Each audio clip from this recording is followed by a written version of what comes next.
Hi, welcome to our video, The Power of Touch in the Beauty and Wellness Industry. I'm Riette, the Sales Manager at Isa Carstens Academy, and our panel of experts are my colleagues and lecturers of the Isa Carstens Academy. So firstly, it's Marie van Dijk. Hi, Marie. Hello, Riette. Hi, so Marie is our lecturer at Pretoria campus with over 25 years experience in lecturing within our industry.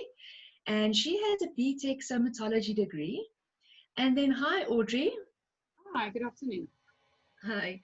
So Audrey Coetzee is our lecturer at the Stellenbosch campus with over 20 years of lecturing experience in our industry, with an advanced diploma in dermal aesthetics and an iTech sports massage diploma. At the time of creating this video, we are in lockdown, which is why we are not all in the same room. Right now, we are facing one of many contradictions during this time, where the very thing that brings wellness to our lives are perceived as dangerous within the context of COVID-19. So the healing effects of touch are inaccessible to many. So the purpose of this webinar is to remind ourselves as industry experts of the important role that touch plays in the services that we offer, and when it is safe and legal to do so, that we can embrace it again with the attention that it deserves. So we wish to get back in touch with the touch part of what we do, and also remind our clients to honor themselves, the care at home or at spas and salons when the time is right to do so again and embrace touch therapy through massage. So in the meantime, our participating lecturers have created amazing how-to videos that will help you learn, that will teach you techniques and how you can incorporate massage at home during this time.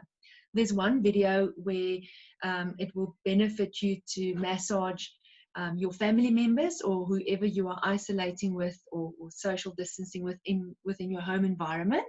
It will teach you how to massage a family member. And then the other video is going to be very beneficial for those who are perhaps living alone and want to incorporate touch personally, and that can also benefit you. So there's those two how-to videos will be released in the comment section of this video so that you can practice that yourself. So my first question is going to be to Marie. Can you give us an overview of how touch plays a role in the effects of treatments in general that our students learn here at the Academy? Very important is our skin is our sense organ that translates all messages basically to the brain. Now, massage is a form of touch, and it assists the nerve cells to release serotonin. And serotonin is our feel-good hormone. Now, in an article written by Tiffany Fields, and she's from the Touch Research Institute at the University of Miami, Milner School of Medicine, they researched and saw that serotonin will decrease the levels of cortisol, which is our stress hormone, and it will also help to alleviate depression during a massage treatment. Now, our students are taught various massage techniques during their 3 years of study, and each of these massage techniques is unique in its application. So it also caters to different needs for different clients. Thank you. And one of the concepts that have brought about a lot of deep thought and opinions recently is what is to be considered essential. In my view, it's more a question of the time at which something becomes essential, not whether it is essential or not. And an example is, at a time where we need to survive, sometimes we need to survive. So then food, water is essential. But sometimes we need to thrive. And here the aspect of social interaction and touch comes into a much more important play. So we absolutely need both. So can you share with us some of the results of studies conducted on the effects of touch on living beings? Yes, in a research that Fields also did, she highlighted the positive effects on the physiological and biochemical effects of touch on the human body. And that included that it will decrease blood pressure, it will also help to decrease heart rates and your cortisol levels. Now, cortisol being our stress hormone, we would like that one to come down. In the counter effect, your body produces higher levels of serotonin and also dopamine. And dopamine is our happy hormone, which we would like to have in our bodies in this time. And also it improves the levels of oxytocin, which is kind of seen as our love or cuddle hormone. Now, very important was a study done, and they've shown that if somebody that you trust gives you a hug prior to a very stressful situation, that will actually decrease the levels of cortisol, your cortisol, but also increase the levels of your oxytocin within your body. So that is a very important part of the research to say that we need touch. Now, also an important study or interesting study that was done, and this was done in a neonatal area. It's the kangaroo care therapy that they're doing with newborns. Basically, what it does, it helps for the baby's growth. Now, the therapy is based on skin-to-skin contact. The infant is cuddled against the mum's chest. Now, this preterm infant who receives this kangaroo care therapy, they normally help to retain a healthy body temperature. It also shows cardiorespiratory stability with them. They also have a better sleeping pattern, neurodevelopment is better, and also growth overall is much better. Thanks, Marie. I also want to dive a little bit deeper into the effects of touch, more specifically the effects of touch that in the services that we offer as somatologists. So to give us a little bit more understanding, can you tell us how physical touch can strengthen our immune systems?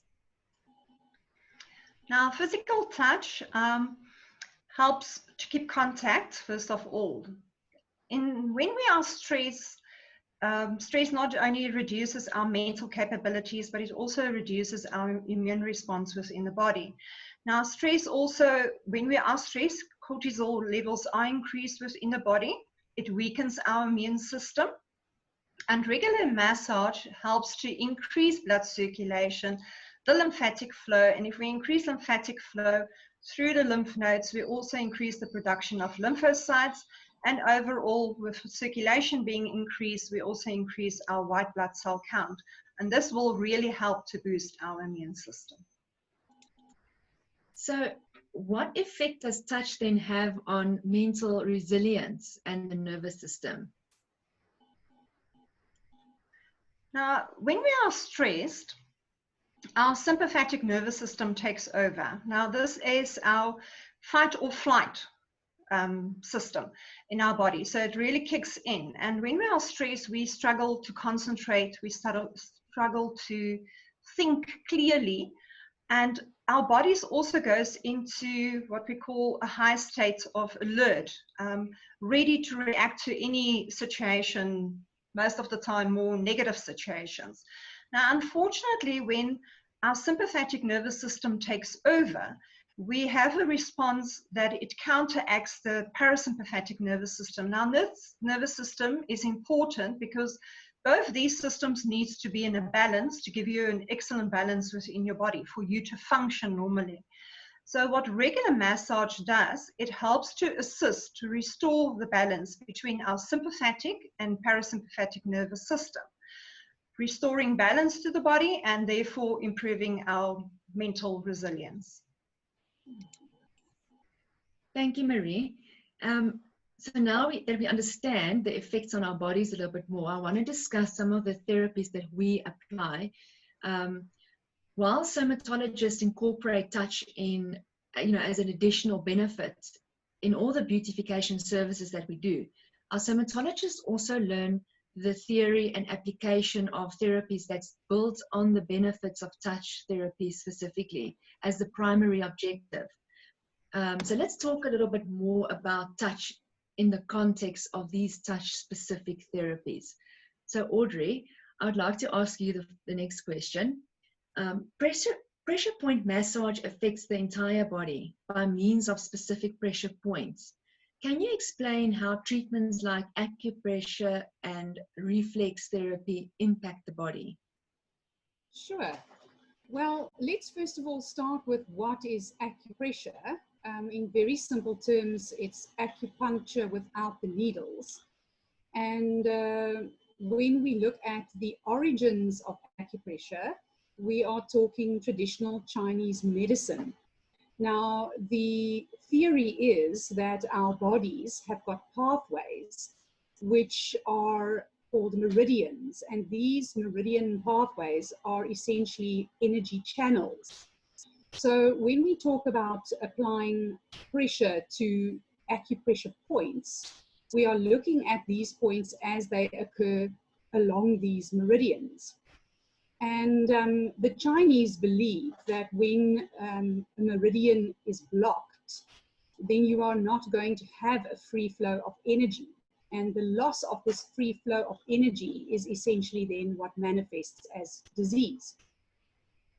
So applying pressure to the acupressure points releases the blockage and therefore restores health and well-being. Now, should you not buy into the concept of traditional Chinese medicine, this similar scenario can be seen in terms of our anatomical neural pathways. So purely on a physiological level, should we apply pressure, manual pressure, to specific points on our bodies, what we end up doing is releasing nervous tension. And as we then release that nervous tension, we relieve pain, we reduce stress, and promote this overall feeling of well-being. In a study that was published in 2017 in the sports journal, there was a study done where the researchers proved that 3 minutes of acupressure to a sports injury showed a significant reduction in the intensity of pain when compared to 3 minutes of sham acupressure or no acupressure applied at all.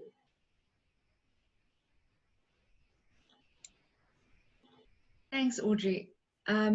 And what about the benefits of specialized massage modalities such as Indian head massage or lomi lomi?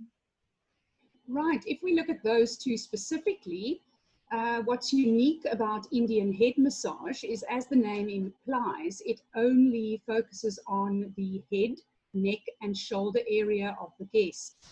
So in my opinion, this is a very good choice of treatment to try when you don't have a lot of experience with massage. If the guest is quite shy or modest and has never experienced massage before, Indian head massage is a great place to start because you remain fully clothed. If we consider how many people spend hours and hours in front of the computer, and the fact that associated with this typical position we find ourselves in for hours on end, headaches, migraines, upper neck, back tension are typical conditions that would benefit greatly from an Indian head massage treatment. In comparison to Indian head massage, lomi lomi is on a different level. This is a full body massage and it has its origins in Hawaii. And unlike Indian head, which I perceive to be quite a conservative form of treatment, lomi lomi is very, very fun and refreshing. It's a treatment where the majority of the body is exposed, only the pelvic area is left covered, and the therapist massages the guest's entire body in a very dance-like rhythmical application. So for guests who are used to massage, who are experienced massage goers, and who are perhaps finding the traditional Swedish massage just a little bit boring in terms of sequence and the repetition of movements, what lomi lomi gives you is a massage that has no sequence and really, really has the ability to mess with your mind. You just actually don't know where the therapist's going to be when, and this leads to a really, really intensive form of relaxation. Thank you, Audrey. So within the field of somatology, what other modalities are similar to touch therapy or can give you the benefits of touch therapy, yet doesn't necessarily involve physical touch? Okay, well, I think there we could look at the concept of massage using massage tools. You obviously still need your therapist, but there's no skin-on-skin contact. The tools available include things such as rungu sticks, bamboo sticks, calabash, and these massage modalities allow the therapist to apply massage, but without physically touching the client repetitively. One of the most well-known tool massages, in my opinion, would probably be hot stone massage. And this, of course, has a whole host of additional benefits because of the use of the hot stone. The basalt rock that is traditionally used for this therapy has a unique ability to retain heat for quite a long time. And massage with the stones then not only gives you the benefits of massage, but gives you the benefits of heat as well. So an extremely relaxing, pain relieving treatment. And then it has benefits for the therapist in terms of enabling the therapist to apply a deeper pressure on large, bulkier areas that he or she might not have been able to do with their hands. I'd also like to mention that stone therapy often involves the use of placement stones. So here we're back at the acupressure component, where the stones can be placed on very specific points along neural pathways on the body in order to encourage relaxation and rebalancing. And then we've of course got the whole hydrotherapy world of spa. Lots of guests who do not enjoy manual touch therapy will find that treatments using water can give them the same benefits and have all of the same effects that Marie has just mentioned in the form then of a hydrotherapy massage. The moment we apply water to the body, if we vary the pressures, if we pulse the water, if we alternate the temperatures of the water, we have amazing benefits that are very, very similar to touch, but without then the actual physical engagement. I suppose we really all do hydrotherapy every day, the moment we take that lovely hot shower in the morning to wake up. Thank you, Audrey. That really was interesting. I want to get back to, or I want to start talking about something that intrigued me a lot when I was studying somatology and I was a student. I don't fall asleep easily during a crowd setting environment, but somehow with manual lymphatic drainage, it was impossible for me when I was, being the client, to not fall asleep. And tell us about the science and benefits behind this therapy. And in particular, what happens to the nervous system so that it really is impossible to not relax deeply during an MLD treatment. Okay, now manual lymphatic drainage is a very unique touch therapy. It's completely different to some of the other more traditional methods, such as Swedish massage or deep tissue, which relies a lot on a very firm pressure. Manual lymphatic drainage makes use of the complete opposite, an absolutely feather-light type pressure that literally only moves the skin. And the main reason for a manual lymphatic drainage treatment is to return excess tissue fluid to the bloodstream. So in medical terms, certainly, this treatment is very much used for the management and treatment of lymphedema. However, as an additional benefit, and why we as somatologists use manual lymphatic drainage a lot, is this very concept of relaxation. So manual lymphatic drainage with its very light touch, and when we specifically treat this area here, which we generally do as a preparatory step to all manual lymphatic drainage, we are working on what is called the jugular chain. So there's a series of lymph nodes located here, and of course in this region about here we have a point which we call the terminus. And it just so happens that the nerve called the vagus nerve runs in exactly this same anatomical location. So linking back to what Marie said earlier, the vagus nerve happens to be part of the parasympathetic nervous division. And so when you work in this area with those absolutely feather-light touch movements, you induce a parasympathetic state in the guest, and they literally have no choice but to fall asleep. In addition, it's also very, very good for pain management. And yeah, MLD is absolutely a treatment that if you've never had one, you really should be trying out. And if you aren't trained in manual lymphatic drainage as a somatologist yourself, it's definitely a good option for continuous professional development. Thanks, Audrey. What is really interesting is to realize and to see how touch can, massage modalities can really bring about such different responses in the body. But right now, a lot of people are experiencing an increased amount of stress.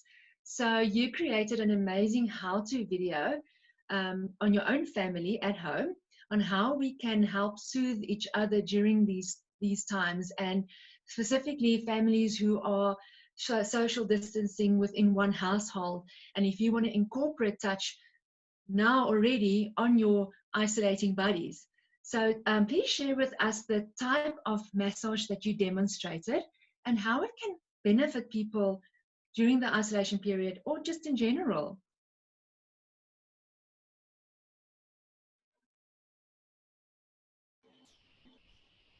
Sorry, that video was so fun to make. I made that video with my daughter, and it's important that the viewers know it's not any specific type of massage, but rather really just the application of a basic understanding of massage techniques, a little bit of breathing techniques, and some stretch therapy.